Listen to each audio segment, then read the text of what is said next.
We are WNST, AM 1570, Taos, Baltimore. We're Baltimore positive. I've been ripping my Harlem Globetrotters scratch-offs apart. Alan is here. Luke is here. I've got a blue one and a gold one. Alan, you're not a WNST employee, so you can have number 06 here if you want. Thank you. I don't know. What's 6 represent to you? What does 6 mean to you? Yeah, we can do that. We can do that whole thing here. I make Luke number 5, but he can't have one. That's Joe Flacco and Brooks Robinson, so I'll take that one. The Globetrotters prominently featured in Marty Supreme, one of the best picture noms for this year. Nice. Did you ever see the Harlem Globetrotters? No, never? Not in person, no. I did. I was obsessed with them because they were in Wide World of Sports. Yeah. And they were colorful. And they were black and I wasn't. And it was 1972, 73. And Howard Cosell's Wide World of Sports. And they would always, when they would tape them, they would tape them in like Japan or like Africa or like in places where people didn't speak English. And so a lot of the communication would be humorous because they didn't even speak English. So like it had humor built into it. But I was obsessed with Geese and with Meadowlark and with Curly Neal. And I had the program and my dad took me down. And I always wanted to be the one that got the confetti dumped on me or the water or whatever as a kid. And when I grew up, and this will lead into my Orioles press pass not being available to me. There's a guy named Mark Fine that runs the Orioles marketing department. He's from Baltimore.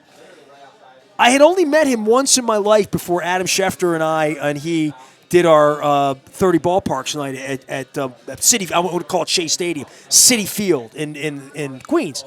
And Mark Fine brought Curly Neal to WNST that you guys know so well in the studio. And Curly Neal came in red, white, and blue with a basketball and his beautiful bald head glistening, kind of like my forehead is here at Costas Inn in Dundalk. And sat in the studio and spun a basketball for me and autographed it and gave it to me and took a picture. So I have a picture in front of the WNST sign. It's probably 2002, 3, 4. It was in that range. And that was like a thrill for me. And I met Meadowlark Lemon at an event that Lenny Moore did at Martin's West. And Meadowlark and Bo Derek are the only people that have ever taken a picture with me and frowned and looked the other way. So I have this picture of Meadowlark Lemon. I can get Bo Derek doing that, but... Yeah, but Meadowlark. Wow. Come on, Meadowlark. I loved you, man. So anyway, I had Curly Neal on, and Mark Fine brought Curly Neal to my studio and then denied me my press credential 4 weeks ago because I'm not a real media member. So how does it feel to be denied, Alan McCallum? Tell me. Pretty used to it these days. Yeah. Do you remember 1983? Because you're an old fart like me, not so much like him. Because he was born the week of the World Series. 2 weeks before. Really? Yes. I can tell you. October 2nd. Well, it was a week before Lamar Hoyt then, right? I'm sure I've shared this on the air with you before, but my most vivid memory of 1983 was that the Orioles lost the first game. I was not as I went to game 1. That was a bad day. 1989 was the year that I just became dyed-in-the-wool indoctrinated into baseball, obsessed.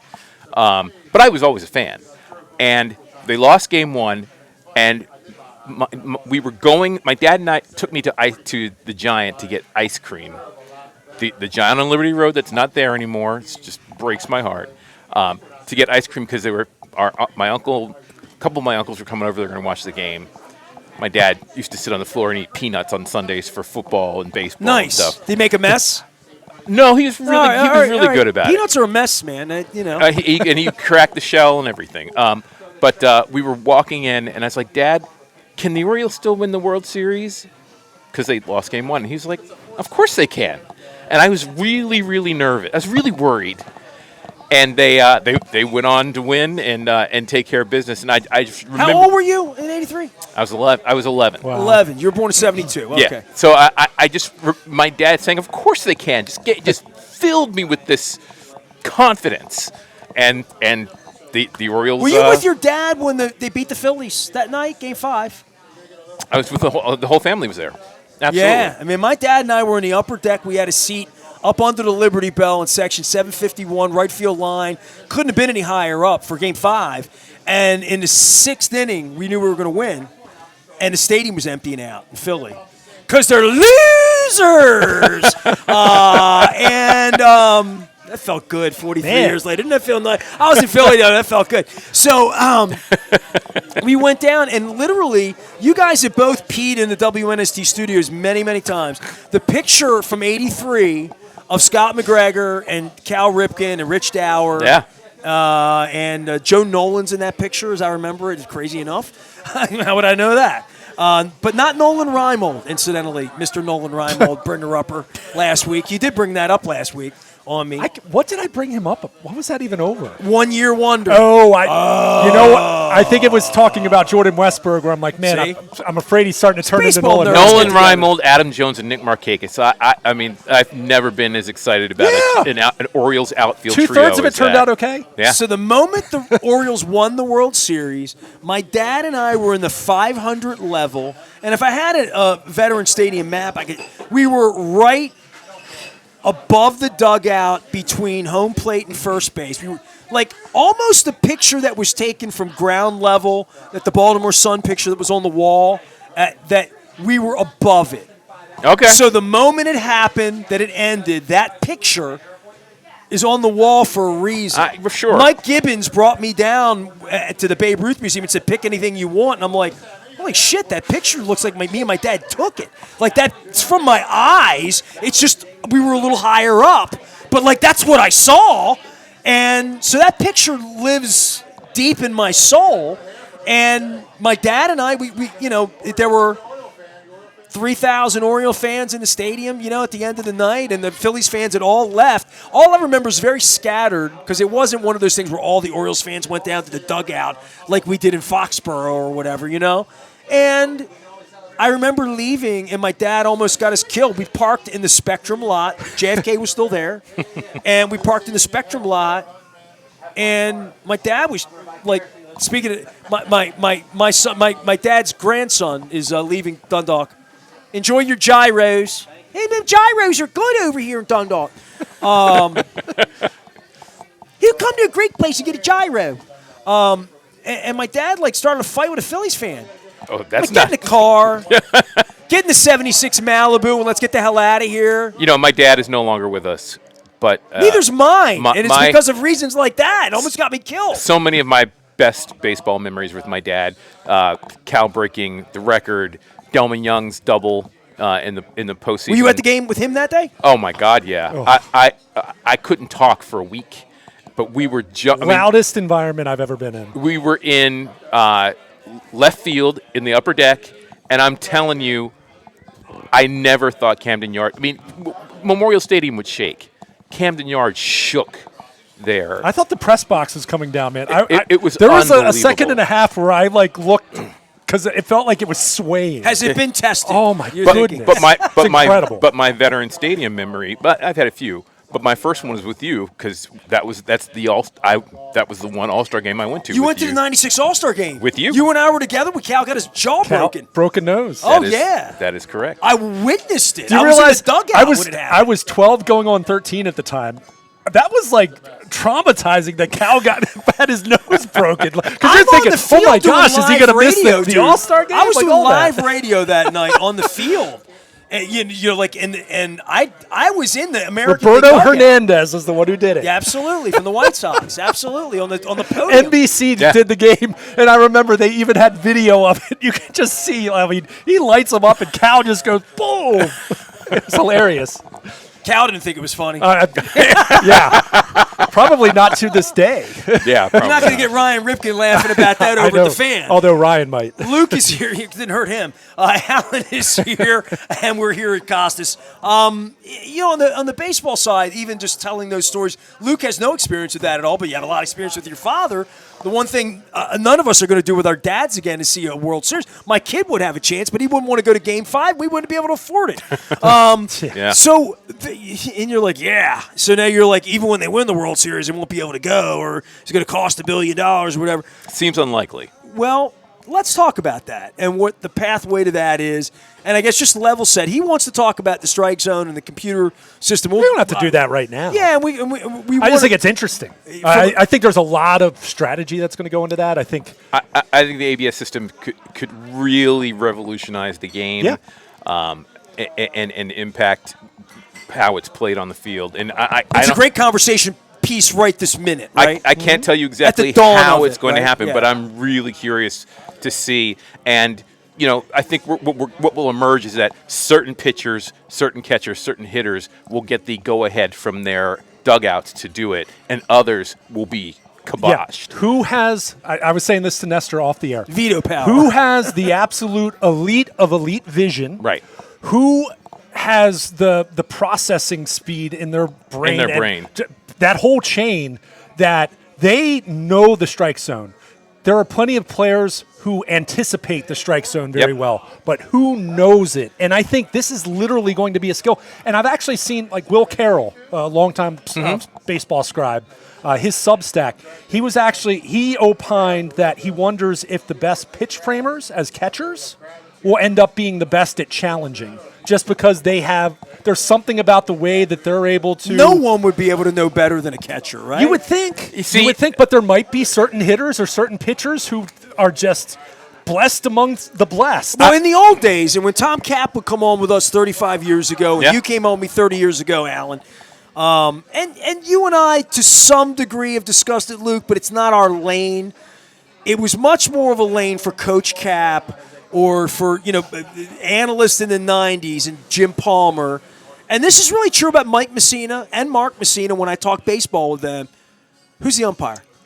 Absolutely. Who's the umpire? Sure. Who's the umpire? So you have a low strike zone, high strike, and that was real baseball. 30 years ago, when I would sit here on a daily basis and take phone calls, but people that know baseball would scout the umpire. Well, and back in the day, it was and managers would scout the umpire. Right. Now, that part of it, that little piece of it's different. Well, back in the day, the leagues were different because in one league you had the sort of shield, so it was a high strike, and then you had the protectors, and it was more a lower strike, and that National League got the lower strike, and always. That's gone. So I mean, it's much more neutral in terms of that, and it really just becomes how an umpire sees the strike zone. It was one of the reasons they beat up the Braves and beat up some of the pitchers in the National League, is saying you wouldn't get those calls in Yankees, Red Sox don't get those calls. Yeah, for years, the NL umpires were known for having bigger strike zones. The NL was the pitching, despite the fact that the pitchers had to hit. The NL was the pitching league, and the American League with the DH also. And the National League had all those cookie cutter dome, no doubt, AstroTurf fields, and built for speed. You had more. Fenway Parks and short porches more in the American League. So, I mean, it was a much more the leagues are very defined. And in a way that they're automatic not anymore. outs. They really yeah, like all of that, right? Yeah. All right. On a prosperity level, I guess today is my day. As I'm doing a little getaway time here as we get through St. Patrick's Day and up on opening day. And as people listen to this, might be another injury, might be an addition in the bullpen, whatever. But as it stands right now, deficiencies, betting on the Orioles, and we don't bet here. You can listen to Fan for that. Bet on them, bet against them, believing in them, not believing in them. As constructed, could they win a World Series? As constructed, could they catch fire, make a deal? Will the young players move on? Will the pitching be good enough? Can the bullpen be augmented? Can they get Holiday back earlier? What kind of manager's Albernaz going to be? Does it even matter? Does managing even matter anymore? The money that Rubenstein and Eric get. Forget bobblehead night, forget the sales, forget the tickets, forget all the massing, forget the strike. Sure. I don't want to talk about any of that. Can this team win? Yeah. Can this team win, and what's the pathway to that, and what's in the way of that internally and then externally, where the Dodgers, the Yankees, all that going on. So let me say this. At the beginning of 2026, there will not be many teams that I would say can win the World Series right now as they're built. The Dodgers are a notable exception to that. A lot of it's going to be about health. A lot of it's going to be, and I think this is really important for the Orioles, that I've come to believe that you need to have a bullpen at the beginning of the season that will not implode during the first half. But what you do to assess it at the trade deadline and bring in hot arms. I don't know if anybody will be fresh then, but hot arms to complete your bullpen will help you get to the postseason. Now the rest is about Is Shane Baz going to be what everyone's saying he's going to evolve into? And is Kyle Bradish going to be able to pitch enough innings and be what we think he's going to be? And is Trevor Rogers going to give up 7 runs every couple of days, or is he going to be closer to what we saw last year when his ERA was under 2? I mean, all those things. Everybody says, "Oh, the Toronto Blue Jays they're going to win the division because they won the World Series last year." I'm like, okay, They finished last the year before. Bo Bichette is one of the best hitters in baseball. He's gone. Yeah. Anthony Santander was going to be the guy that was going to back up Vladimir Guerrero. He's gone. Yeah. As much as everyone talks about Dylan Cease is a failure compared to what he was supposed to be. I'm not telling you he's not a good pitcher and he can't help them. Obviously he can. He's an innings eater. When he's hot, he's unhittable. But what I'm saying is that Chris Bassett to Dylan Cease, the big difference to me is their age. Mm-hmm. I don't know that there's a dramatic difference for what Dylan Cease has proved to be at this moment. Yeah. So, especially a 7-year deal versus a 1-year deal. Yeah. Look, I mean, I want Scooble. So does Michael. In terms of the investment, a 1-year one-off, who knows? After the labor stoppage, of course. You don't want Scooble before it. Who doesn't want Scooble? But if the Orioles sign Scooble, will they ever sign anybody else again? Yeah. Do I have concerns at this point? Yeah, the injury. I mean, Kittredge isn't surprising. Unfortunately, Westberg isn't surprising. Here's what the Orioles have that I'm excited about. It's not their defense, but talked about that a lot. That I will be talking about that every day if it's wrong. I really like. I'm curious to see Heston Kjerstad and Jeremiah Jackson and Blaze Alexander and Kobe Mayo. These is for all the pieces that you were counting on that are diminished, hurt, whatever at this moment. There are these other pieces that they have, and this is sort of the schizophrenia of Mike Elias, that he's got too many pieces he doesn't know what to do with, and they're still trying to prove that they belong. Well, it's Island of Misfit Toys when you're trying to find a position for Jeremiah, for Kobe Mayo, for Heston Kjerstad. Is Tyler O'Neill going to stay healthy? If not, do you move him in? My point is that there are they had 3 shortstops at one point too, and trying to figure out what to do with that. That's a good problem. For all the things that you're worried about right now, there are these other pieces out there that could help them along the way. So there is this sort of secret depth that a lot of other clubs don't have. Right. And I'm not telling you that all these guys are going to pan out. What I'm saying is there's potential. There's legitimate potential with all of those pieces to do something that we weren't necessarily looking at in the offseason as being a help to this club at this moment. Well, you get 20 pieces. 6 or 7 of them have to play and play well. Yeah. That's been the biggest problem here. They've all been pieces. Holiday, Westberg, Henderson, Rutschman, Cowser, just Mayo, Kjerstad, the thing that Stowers. They're all pieces. The thing that then you give them at bats and they got to produce. Yeah. The thing that Pete Alonso brings to this club that they haven't really had, except for maybe Gunnar Henderson and for a time Adley Rutschman, was I know what this guy's going to be. Proven commodity. Yeah. Taylor Ward's the same. I mean, should be similar. I mean, is he going to hit 40 home runs? I don't know. But he should hit 28. But he should anchor left field for them. But this time last year, Santander was gone. Mm-hmm. They goofed off with O'Neill and spent money on him. And Luke would say that's not real money. I'd say it's a lot of money. But it wasn't crippling money. What I'm saying is... wasn't a Chris Davis contract. The whole idea of all of this were the real names for all of us, all 3 of us to be talking for years. The real names are Henderson, Rutschman, Mayo, Mountcastle, the internal guys. So Basayo on the back end of that. He's mine. They should have never have needed to sign Tyler O'Neill because the Kjerstad Stowers, that pipeline. Well, but they still needed right-handed bats. Even with those guys, they're incredibly left Mayo was oriented. But what you just said, that was the faulty thinking for Mike Elias, though. As great as the young core looked on paper a couple years ago, and as great as it can still become. Signing an Alonso 2 years ago would have been a better idea? I mean, how about Chris Bassett? Instead of the Blue Jays signing him, that would have been a great signing for the Orioles at a time when Nathan we were looking at, Eovaldi was the guy I talked about many times. Sure. But the point is, you hang your hat on some of those known commodities that raises your floor, it raises your ceiling a little bit too, and it alleviates some of the pressure on those young guys that they're not coming in and being like, I have to be the guy. Like, if Eddie Murray wasn't there when Cal Ripken was a rookie in 1982 and 83 after that. Does he become that same guy at that same point in time? I don't know. I will say, but it helps. Well, they found It a helps. star in the outfield in free agency last year without even trying. A And guy the- that they didn't want to Ramon give Laureano. they didn't want to give that guy at bats, but all the failure around there just led to him being.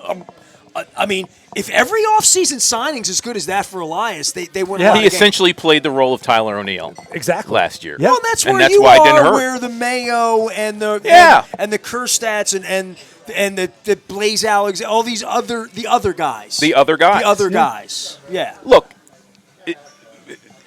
the Blue Jays were great last year because they had a lot of guys, Other guys. come out of nowhere, guys that they have been hanging around.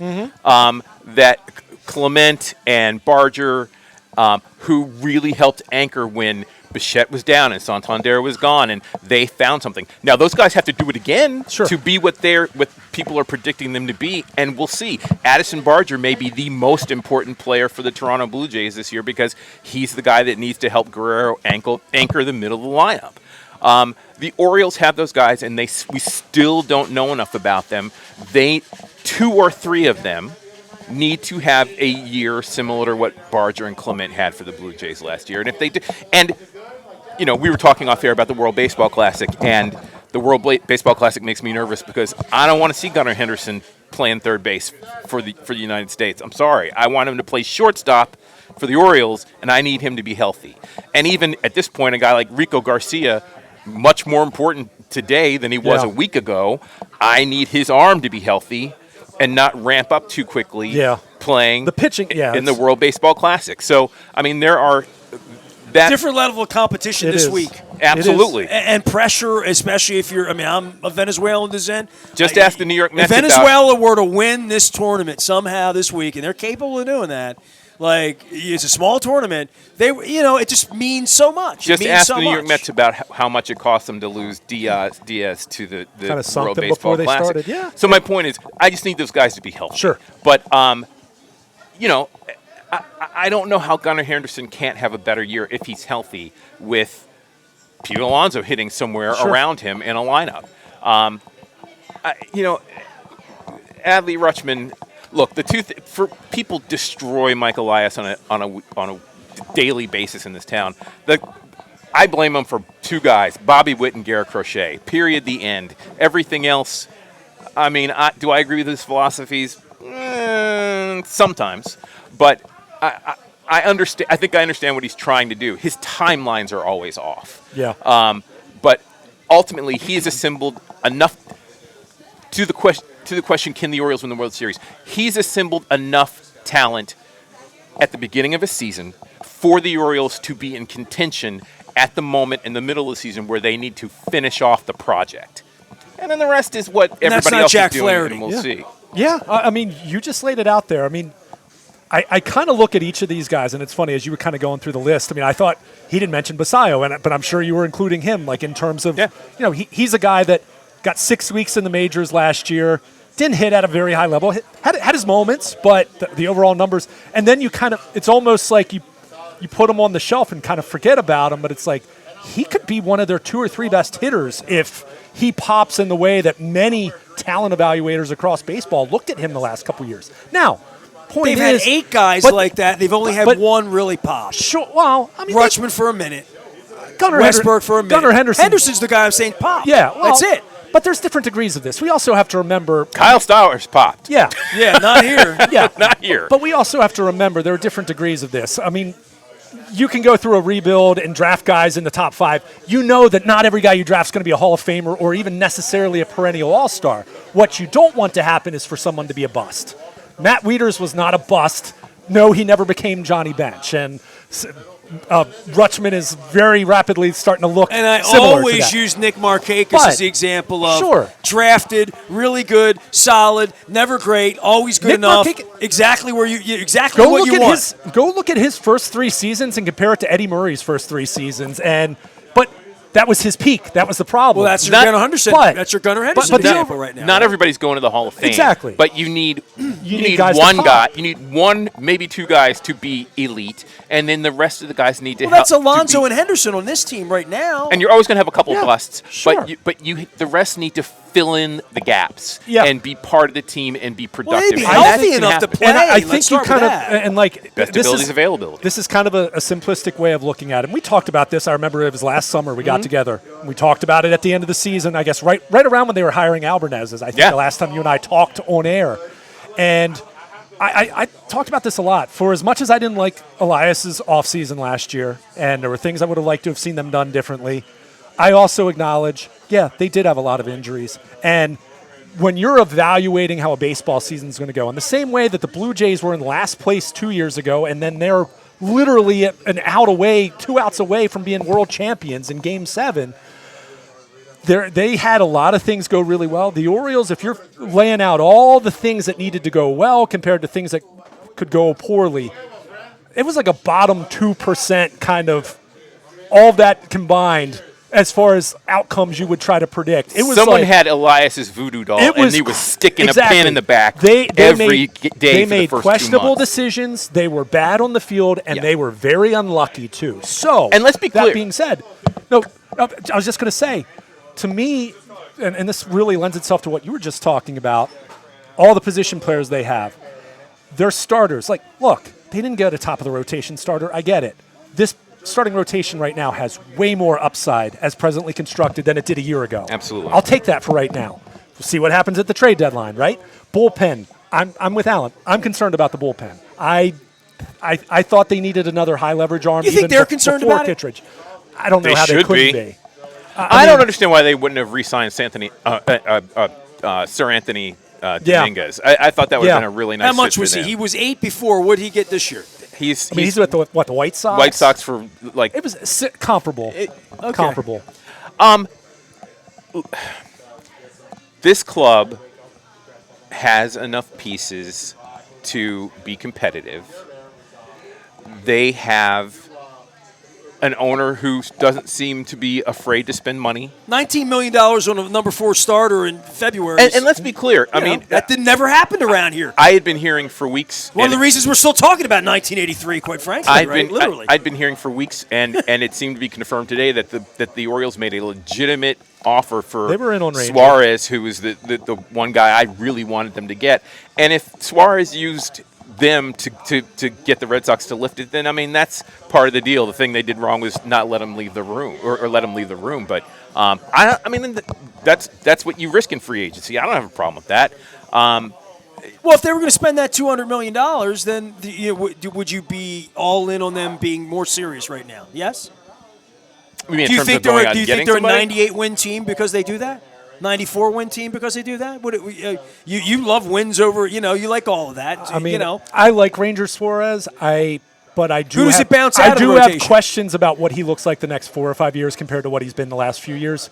Mainly because he's not a high velo All right, guy. how Now about that this? doesn't mean he won't How be about this? It ain't good your money. to very good. It ain't your money. And I have more concerns It's about not, Valdez, which is why I didn't but you've want told me this a lot. There are budgets. There is reality as far as what you're going to spend, and you are looking at what you have internally. Look, if Kyle Bradish and Trevor Rogers end up being what everyone hopes they're going to be, like Trevor Rogers is going to be a free agent at the end of the year. If he hasn't, I don't think he's going to be a sub-2 guy again. No. But if he's a 2.8, a 3.2 kind of pitcher, man, I'm going to question whether you want that to walk out the door. Now, he's not going to get $200 million, but he's not taking 2 years, $20 million either.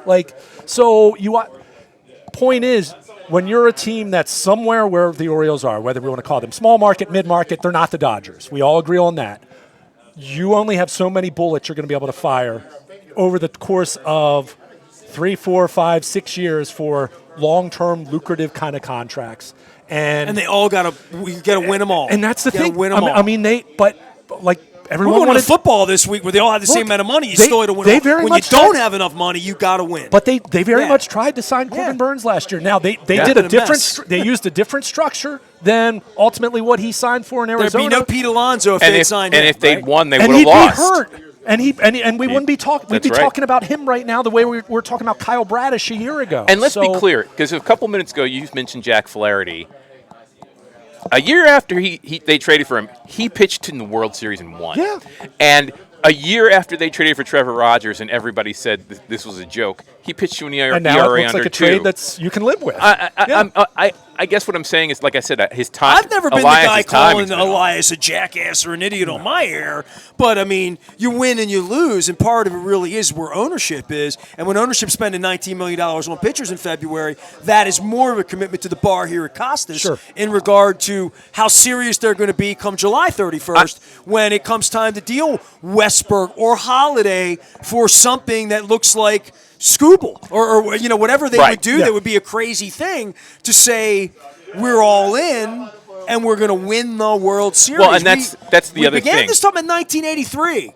He was 2 weeks old, dude. You were 11. That's the other thing, though, right? I mean, having these additional pieces, if they do anything, give you more options to make the trade to get a Terry Scooble if the Tigers fall out of this thing, or if the Mets aren't what they look like on paper with their new look players, and Freddie Peralta becomes available at midseason. I mean, there are things that the Orioles might be able to do if some of these players do anything to pan out going forward that allow them to win the World Series or go on the path to win the World Series in July. I guess, as we've been talking about this, I'm a poker guy, or I was at one point in time. I really don't play that much anymore. But they always talk about outs. How many remaining cards are in the deck that can help you win a hand, right? And I think the Orioles right now are much better positioned than they were a year ago in terms of having outs. Now, I don't know if the bullpen has that right now. That's where I have my big concern. Right. And that's a bad out to have every night in the sixth inning. No doubt. To Alan's point. When that's bad, you're generally bad because you can't hit your way out of it. To Alan's point. And they're not going to field their way out of it. Well, there's that element, too. And I was actually just going to bring that up. Bad seventh inning error, oof. You can talk about it in terms of, okay, bullpen, you can upgrade that at the trade deadline. You don't want to be dumping winnable games in April and May because suddenly now you're on a pace to be an 84-win team rather than an 89-win team, which that's the difference between being in the postseason and sitting at home. So, or having to play one win, get exactly. 2 out of 3. Yeah. In a you're short lucky series. to have a lead. Or you're playing all 3 on the road compared to at home. You're lucky to have a lead 5 out of every 9 nights. But, you know what I mean? Yeah. And if you do have a lead, then you got to hold that lead. Yeah. And to your point, when it starts slipping and the bullpen's overused and bad, nothing deflates a team faster than it never gets fixed. Yeah, that's it correct. never gets fixed. So I think bullpen's where I have concern. The defense, I'll be totally honest. I'm hopeful that I'm not saying I'm necessarily that this is realistic. I'm hopeful a new coaching staff will get these guys to play a little sharper defense. Now, that doesn't mean guys are going to turn into Gold Glovers, but throwing through the right base. Don't guys look like the bad news guys bearers. are competent, right? Yeah. That kind of stuff. There's going to be we talked about this. errors, one of Yeah. the biggest knocks I had on Brandon Hyde, while everyone was crushing him, I very much did look, I'm not going to blame him for what they did or didn't do from a pitching standpoint in the offseason. But the team didn't come out of spring training ready to play. Looking sloppy. Yep. And that was such an indictment. So I'm hoping that's where Craig Albernaz and the rest of the staff can make that look better. But where I do have more optimism, it's what we just said. They have outs offensively. They don't need every single one of these guys to pop. And guess what? Not every single one of these guys is going to pop. That's just baseball, right? Yeah. It's so difficult to predict. If the starting There's pitching so pops much variance. and their hitters are supposed to play Alonso, Henderson, if that all works, we'll be talking about them happily in June. Which is all I really want to do. No doubt about it. And just get me to June or July and be competitive. Right now, give me a chance. I think, and this is kind of a simple way of looking at it, I feel pretty confident. I'm not sitting here saying they're going to win the AL East, but I feel pretty confident as they're presently constructed, assuming they're not hammered by injuries and they don't underperform to the degree they did last year, which if they do those things, they're going to be in last place again or they'll be in 4th place. But I think that puts them on a path that I see their win total kind of as presently constructed in the high 80s, which usually gets you into the postseason at this point. It makes September interesting. And then we see what happens from that And I will point. say this. I think that the division, and it hasn't been stable, I think the division's a little less than it was before. The Red Sox offense is questionable. We've already talked about the Blue Jays. The Yankees will be good when all their starters come back. Money, There's no juggernaut. There was a point in time where the Yankees and the Red Sox were both teams that you talked about as being 100-win teams. There's no one like that in the AL East And right they now. can have I think things there that go are wrong, four too. legitimately good teams, Yeah. and the Rays, even though I feel like every time I say this about the Rays, They they always end up find a being way. decent. And, McClanahan, who knows? But I think there's 4 teams in this division who very well can make the playoffs. Yes. And let me say But this. that's also what makes it tough, even if no one's a juggernaut where you say, oh, my gosh, they could win 102 games. Let's wrap it up here. Good. The one caveat I will say to that is that if the Yankees, Spencer Jones, if this kid breaks camp with them and is what they're saying he could be, that could propel the Yankees a little higher than everybody else. But they still need their young pitching to hold it up until they get their real starters back. But yeah, I completely agree with you. I think that their teams, the league is weaker. Teams can emerge, and the Orioles are without a doubt among the teams that can emerge in the American League and in the East. How many wins? 88 to 91. 89's kind of been where I've been floating around, and I'll stick with that. It was a good year for It about was a 5.5 good year. months. But It's pretty good. But that said, Pete again, Harnish stepped on a nail. going back to the final thoughts, if they have the opposite of what happened last year, where they have so many things go well, this team could win the AL East and be the number 2 seed in the AL. There are enough paths for things to go really well to be the total opposite of what happened last year, which is just about everything went wrong. Yeah. So we'll see. We're taking his So it makes it niece to beautiful. her first game on May 9th. I heard this. She's Yeah. seeing Nelly, and she's seeing the I don't think Kansas she cares City, about Nelly, but- Oakland, Who's her favorite player? Sacramento, Las Who's Vegas her favorite player? A's. She doesn't know yet. She'll be turning 5. So, Okay. Okay. Gunner, I tell her about Gunner. Okay. But, Get her yeah. a Pete Alonso jersey. I think, I think Gunner probably. Although Pete Alonso is going to be here for 4 more years after this. It can't be understated how he does seem to be bringing an air of maturity to the club that they Bassett that on the they pitching really side needed. too. I don't know if Yeah. you heard today. All right, so there's that leadership thing Go we're gonna watch be the talking replay about. of today's game or Friday's game. Where All right. If there are purple plumes of smoke regarding Lamar Jackson, any free agent at all, during the period of time that drives Luke nuts, it's called the tampering period. We're tampering with Luke's emotions and patience. tampering with Luke's sleep schedule. As well. Alan and Luke, I love them. You love them. It's all brought to you by friends at the Maryland Lottery, GBMC, Farnan and Dermer. We are here at beautiful Costas Inn in Dundalk. I highly encourage everybody to come down here. When you're in the mood for crabs, if you're uptown, you can always go to the one in Timonium as well. And I'm staring at the Papu right here. Mr. Costa stares at me. His picture's right there all the time. He stares at me. So Pete was here as well. Signing off from Costas. It is this close to baseball season. Yeah. Almost baseball season. Let's play 2, as Ernie used to say. Stay with us. We're Baltimore Positive.